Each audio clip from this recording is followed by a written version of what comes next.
केंद्र में हरियाणा में किसकी बनेगी 2024 में सरकार। जी हां, लोकसभा का ताज़ा ओपिनियन पोल सर्वे जानेंगे। हरियाणा में किस पार्टी को कितनी सीटें मिल रही हैं। इस बार में केंद्र में तीसरी बार मोदी अपनी सरकार बनाएंगे या फिर केंद्र में बीजेपी इस बार में अपनी सरकार बना पाएगी या फिर इंडिया महागठबंधन इस बार में, जी हां दोस्तों, अपनी सरकार बना पाएगी।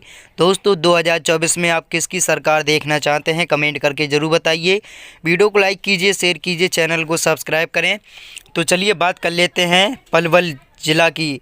तो यहाँ पर 3 सीटें हैं, 3 सीटों में से 2 बीजेपी के खाते में जा रही हैं, एक इंडिया महागठबंधन के खाते में, अन्य पार्टियों के खाते में 0 सीटें जा रही हैं।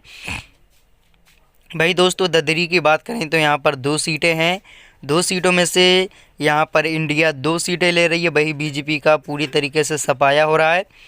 झज्जर की बात करें तो यहाँ पर 4 सीटें हैं लोकसभा की, 4 सीटों में से बीजेपी के खाते में 2 सीटें, कांग्रेस इंडिया के खाते में 2 सीटें, अन्य पार्टियों के खाते में 0 सीटें जा रही हैं।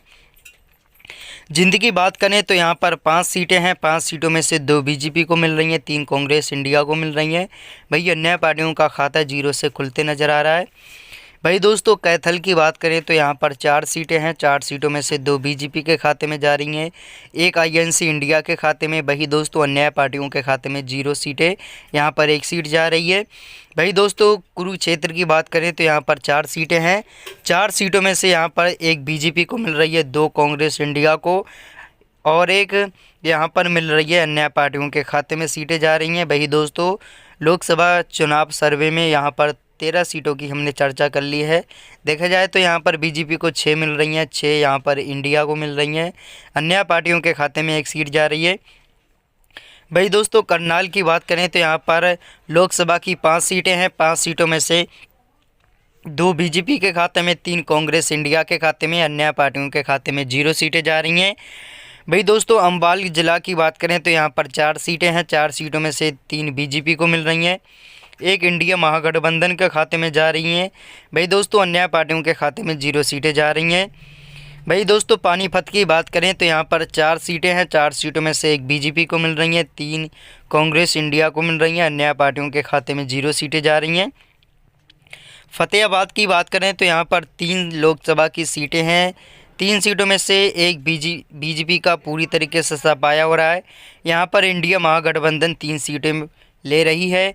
इस बार में बीजेपी को बड़ा झटका लग रहा है।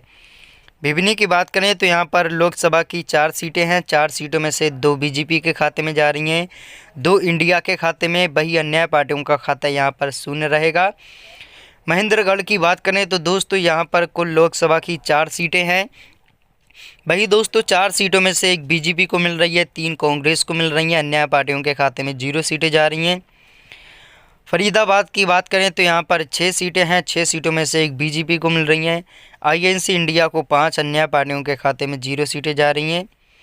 मेवात की बात करें तो यहाँ पर लोकसभा की 3 सीटें हैं, 3 सीटों में से 1 बीजेपी को मिल रही है, इंडिया महागठबंधन का पूरी तरीके से सफाया हो रहा है और अन्य पार्टियों के खाते में 2 सीटें जा रही हैं। यमुनानगर की बात करें तो यहाँ पर लोकसभा की 4 सीटें हैं, 4 सीटों में से 1 बीजेपी को मिल रही है, वही एक कांग्रेस इंडिया को मिल रही है, अन्य पार्टियों के खाते में 2 सीटें जा रही हैं। रेवली की बात करें तो यहाँ पर 4 सीटें हैं, 3 सीटें हैं दोस्तों, 3 सीटों में से 1 बीजेपी को मिल रही है, 2 यहाँ पर कांग्रेस इंडिया को मिल रही है, अन्य पार्टियों के खाते में 0 सीटें जा रही हैं। इस बार में बीजेपी को बड़ा झटका लग रहा है। भाई दोस्तों बात करें सिरसा की तो यहाँ पर 5 सीटें हैं, 5 सीटों में से 3 बीजेपी को मिल रही हैं, 2 कांग्रेस इंडिया को, अन्य पार्टियों के खाते में 0 सीटें जा रही हैं। हिसार की बात करें तो दोस्तों यहाँ पर लोकसभा की 7 सीटें हैं, 7 सीटों में से यहाँ पर बीजेपी के खाते में 4, इंडिया महागठबंधन के खाते में 3, अन्य पार्टियों के खाते में यहाँ पर 0 सीटें जा रही हैं।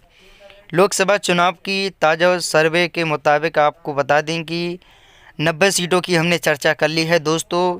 हरियाणा में जिसको भी अपनी सरकार बनानी होती है तो यहाँ पर 42 सीटों की आवश्यकता होती है। जी हाँ दोस्तों 42 सीटें जिसको जो भी पार्टी के खाते में आ जाती हैं वो अपनी सरकार बना लेता है हरियाणा में। वीडियो को लाइक करें, शेयर करें, चैनल को सब्सक्राइब। धन्यवाद, थैंक्स फॉर वॉचिंग।